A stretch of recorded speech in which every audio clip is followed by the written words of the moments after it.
नमस्कार। भोरे भोर में आपका एक बार फिर से बहुत बहुत स्वागत करते हैं, अभिनंदन करते हैं। जैसा कि आप सभी जान रहे हैं कि बिहार में चुनाव की रणभेरी जो है वो तो फूकी जा चुकी थी, लेकिन अब जो स्थिति है अब ये है कि मामले अब धीरे धीरे सुलझते नजर आ रहे हैं और सुलझे हुए मामलों में जो कुछ भी आपके सामने रखा जा रहा है उसमें कितनी हकीकत है और कितना फसाना है, ये बातें भी बड़ी महत्वपूर्ण है। और इस महत्वपूर्ण बातों ने कहीं ना कहीं अब बिहार की राजनीति में चर्चा का स्थान ले लिया है। हर चौक चौराहे, चाय और पान की दुकान पर इस बात की चर्चा शुरू हो गई है कि आखिर ये कैसी दोस्ती है, कैसा याराना है जो अंतिम समय में फिक्स होता है और दोनों तरफ स्वार्थ नजर आता है।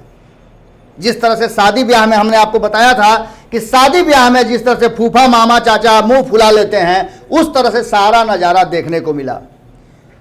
कोई गुस्सा में आ गया, किसी को मनाना पड़ा, किसी ने मान मनोबल किया, लेकिन एक बात इसमें पक्का नजर आई और वो बात थी कहीं ना कहीं नीतीश कुमार और सुशील मोदी की गहरी दोस्ती की। ये दोस्ती नजर आई तब भी जब पहले दौर की बैठक हुई थी और दोनों ने मिलकर के ये तय कर लिया था 121 और 122 का फॉर्मूला। आपको याद होगा कि जब पहली बार दिल्ली से लाव लश्कर के साथ भारतीय जनता पार्टी आई थी, तब भी भारत लाइव ने आपको ये बात बताई थी कि 122 और 121 का फॉर्मूला तय हो गया है। भले ही संजय जायसवाल जो वर्तमान बिहार प्रदेश भाजपा के अध्यक्ष हैं वो कुछ भी बोल लें, लेकिन होगा वही जो मंजूर सुशील मोदी और नीतीश कुमार होगा। आखिर ये बातें कहीं ना कहीं जगह पर आई और अंततः फैसले की अंतिम घड़ी में भले बीच के कुछ फैसलों में कुछ मुद्दों पर चर्चा से सुशील मोदी को गायब कर दिया गया हो, पर सुशील मोदी उन्हें पता है कि मुख्यमंत्री से ज्यादा महत्वपूर्ण होता है उप मुख्यमंत्री का कुर्सी, और इस कुर्सी पर वो किसी को भी बैठने नहीं दे सकते हैं। यह तो सिक्के का एक पहलू है और यह आधा हकीकत है, आधा फसाना और आधी सियासत जो है उसकी चर्चा हम आपके सामने जरूर करेंगे। सियासत का एक अपना ही अलग धारा होता है। शतरंज के अगर आपने देखा होगा तो शतरंज के खिलाड़ी से ज़्यादा उस स्टीपल चेस के खिलाड़ी को देख लीजिएगा जो दौड़ तो लगाता है, कभी पानी में कभी हर्डल पार करता है, यानी कि पूरे उस रेस का जो लब्बो-लुआब है वो एक ही जगह आपको नजर आ जाता है। दूसरी बात, जब आपने देखा होगा कि गेम के अंत में जब भी एथलेटिक्स का गेम होता है तो उसमें सबसे अंतिम जो इवेंट होता है वो होता है बैटन चेंज का। 400 मीटर की दौड़ होती है जिसमें 4 खिलाड़ी अलग अलग जगहों पर 100-100 मीटर पर खड़े रहते हैं और एक दूसरे को बैटन देते हैं। ये चुनाव के बाद का नजारा है। चुनाव से पहले जो कुछ भी हुआ आपने देख लिया। 121 और 122 का फॉर्मूला तय हुआ। इस फॉर्मूले में जो प्रेस वार्ता हुई हमने आपको लाइव भी दिखाया, उसका विश्लेषण भी किया, सब कुछ किया, लेकिन वो जो आधी सियासत और पूरी सियासत की जो बात हम कर रहे हैं ना, वो आपको अब बताने जा रहे हैं। आपने एक नाम सुना होगा, 2015 के चुनाव में एक बड़ी तेजी से नाम आया था। उस नाम ने बिहार के मुख्यमंत्री के रूप में चेहरा बना दिया था एक व्यक्ति को, जो व्यक्ति भारतीय जनता पार्टी का सबसे दुलारा था। मैं प्रेम कुमार की बात नहीं कर रहा हूं, ना मैं सुशील मोदी की बात कर रहा हूं, क्योंकि सुशील मोदी ने तो अपना सीट रिजर्व कर लिया है कि वो ड्राइवर के पीछे वाली सीट पे बैठेंगे और वो सीट उनका रिजर्व है। उस सीट पर किसी को न बैठने देंगे और कोई बैठेगा तो उसे रहने भी नहीं देंगे। जैसा कि 2015 से 17 के बीच में आपने देखा, अचानक से नीतीश कुमार ने उस सीट पर बैठा लिया था तेजस्वी यादव को, और जैसे ही तेजस्वी यादव को बैठाया, अब सुशील मोदी को यह बर्दाश्त कैसे होगा, क्योंकि वो सीट तो उन्होंने रिजर्व करा लिया था। उस सीट से 2 साल से भी कम वक्त में उन्होंने तेजस्वी यादव को बेदखल कर दिया और खुद जाकर के बैठ गए। बीच में आपने देखा होगा कि किस तरह से उस सीट की शुरुआत, सीट की लालसा चिराग पासवान को होने लगी थी। उन्हें लगा था कि यह सीट उन्हें मिल जाएगा। उन्होंने बहुत सारी बातें भी की, इंटरनल एक्सटर्नल सारी बातें आपको नजर आई, पर वो सीट रिजर्व है, ये बात वो नहीं समझ पाए और अंततः उन्हें एनडीए से गायब होना पड़ा, बाहर जाना पड़ा। और ऐसे भी नहीं जाना पड़ा, बजाते ये बात कही गई कि बिहार के एनडीए में उनका कोई स्थान नहीं है। आप समझिएगा, शब्दों को बड़ी बारीकी समझिएगा।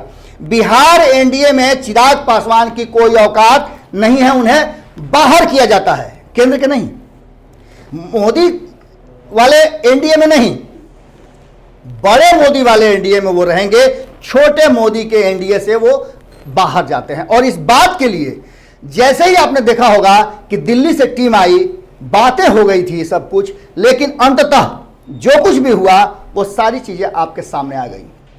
और उन सारी चीजों ने कहीं ना कहीं एक बात स्पष्ट करके आपके सामने रख दिया कि भाजपा के मंशा में अगर कुछ है तो वो भीतर ही भीतर है, प्लान बी का हिस्सा हो सकता है। प्लान ए तो नीतीश कुमार का है, और नीतीश कुमार ने एक बार फिर से भारतीय जनता पार्टी को अपने कदमों में झुका दिया। ठीक प्रेस वार्ता के पहले प्रेस वार्ता को 1 घंटे के लिए डिले किया गया और यह कहा गया कि फूफा रूस गए हैं, उनको मनाना पड़ेगा, नहीं तो बारात दरवाजे नहीं लगेगी।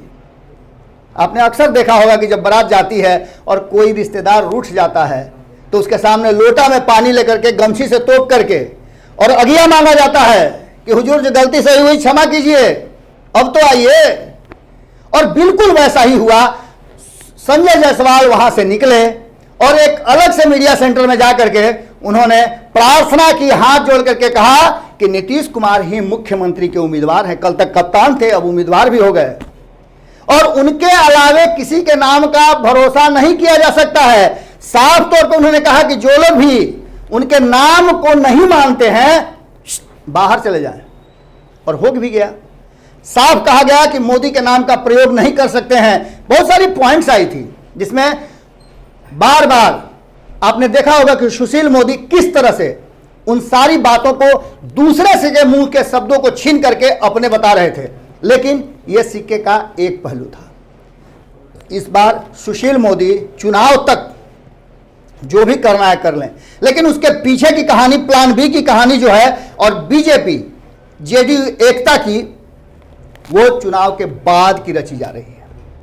आप समझिएगा 121 सीट और 143 सीट कितने होते हैं, इसका विश्लेषण संपादक नमन मिश्रा जी ने बहुत बेहतरीन ढंग से कर दिया था। और अब इसकी तैयारी में क्या कुछ हो रहा है उसका हम बता रहे। एक शख्स का नाम हम बता रहे थे जो 2015 में बड़ी तेजी से उसका नाम उभरा था, और कहा जा रहा था कि यह व्यक्ति झारखंड में भारतीय जनता पार्टी को बड़ी मजबूती से सत्ता में ले आया, और इसके सूझबूझ, व्यक्तित्व और समर्पण का ही नतीजा था कि झारखंड में बड़ी मजबूती से सरकार बनी थी।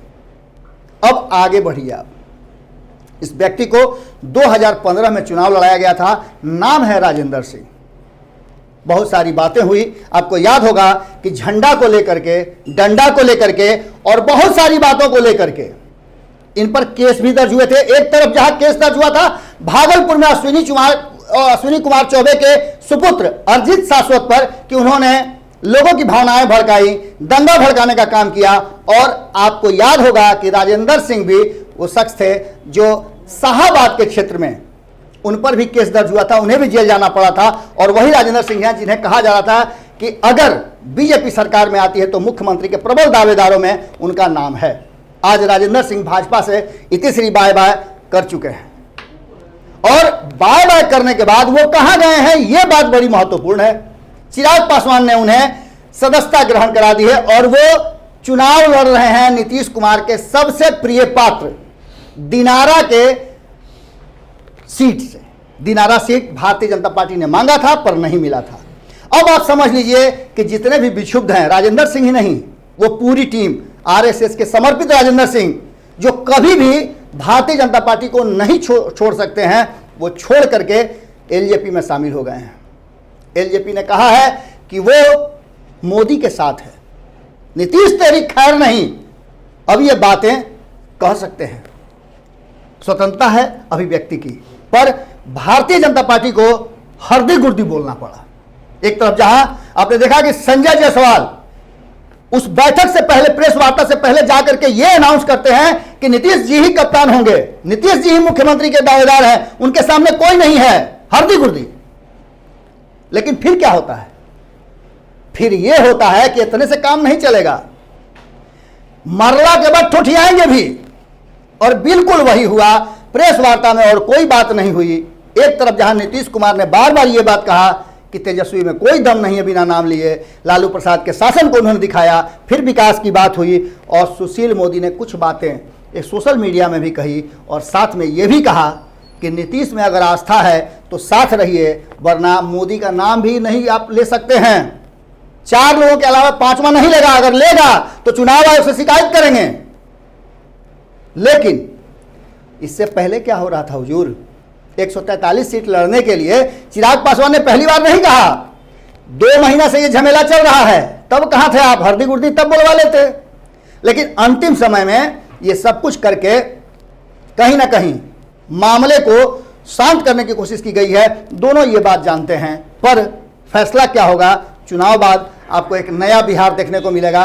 फिर हम एक बार आपको रिपीट करके जा रहे हैं कि क्या आपको नजर आता है जो जिनकी उम्र 2005 में वोट देने की थी, उनसे मेरा आग्रह विशेष करके होगा, या जो बिहार की राजनीति को बेहतरीन ढंग से समझते हैं उनसे भी आग्रह होगा कि कमेंट बॉक्स में लिखिए क्या आपको नजर आता है कि 2005 एक बार फिर से रिपीट हो जाएगा। 15 साल बनाम 15 साल है हुजूर, 15 साल में तो सब कुछ हो जाता है, लड़का सयान हो जाता है। अब ना 18 साल के बाद ब्याह होता है और 21 साल के बाद, पहले तो 15 में हो जाता था और 16-17 में तो बच्चा भी हो जाता था। क्या ये 15 साल की सरकार एंटी इनकम्बेंसी का शिकार होने जा रही है? क्या तेजस्वी यादव और नीतीश कुमार ने जो प्लान किया है कि उनके अलावे किसी तीसरे को एंट्री नहीं करने देंगे, वो प्लान सक्सेस कर दिए नीतीश कुमार? ये लड़ाई लालू वर्सेस नीतीश की हो गई है? ये बहुत सारे सवाल हैं। इस सवाल का जवाब आप ही दे सकते हैं, क्योंकि 28 तारीख को जब वोट देने जाइएगा पहले चरण का, तो सारे 71 सीट पर जितने भी प्रत्याशी उम्मीदवार खड़े हैं वो सब आपके नज़रों के सामने होंगे। और जानते हैं कि फिल्म का जब सीन चलता है तो पता चल जाता है शुरू में कि हीरो कौन है, विलेन कौन है। सोच समझ के वोट दीजिएगा ज़रूर। बड़ी निहोरा है, क्योंकि एक तरफ जहां हो रहा है बिहार में काबा, वहीं मैं कहता हूं कि बिहार में का नहीं खे। इस पर भी चर्चा करेंगे। नमस्कार।